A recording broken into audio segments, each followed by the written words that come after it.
Okay, in this case, we're solving for two sides in a right triangle. So this is something the Pythagorean theorem can help us, but that usually helps us solve for one side when we know two of the other sides. We should recognize this. The fact that these two sides are the same, it means it's an isosceles triangle, so it means that these angles are the same. Because we have a right angle, it means that these two angles are both 45 degrees. So we call this triangle a 45, 45, 90. That triangle will always have this relationship that we have here in blue.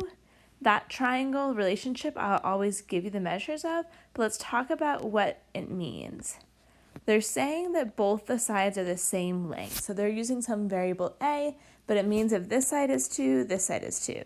It means if this side is 10, this side is 10, right? It means if this side is 7, this side is 7. So it means that those two sides always have to be the same. This side it's saying it's a times the square root of 2. So if this side is 9 and this side is 9, then this side is 9 square root of 2, right?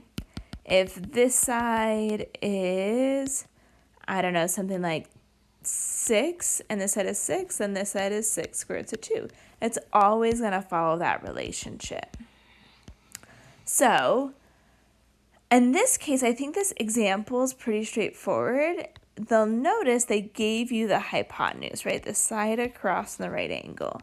So in that case, that is like the a square root of 2 in our picture. Okay, I kind of like to draw a chart on these. You don't have to if you can recognize it, but I sometimes like to think about this as a 45, 45, 90 degree triangle. So then this side across on the 45 is like the A, across from the 45 is the A, across from the other 45 is the A, and across from the 90 degrees is a square root of 2. As I look now at their picture, across from the 90 degrees is 14 square roots of 2. So if a square root of 2 is the same as 14 square roots of 2, notice then what does this a have to be? The only thing that's different there is it's got to be 14. So that means in my picture, right, even though they used x and y, that's in the same positions as a, that both x and y are 14.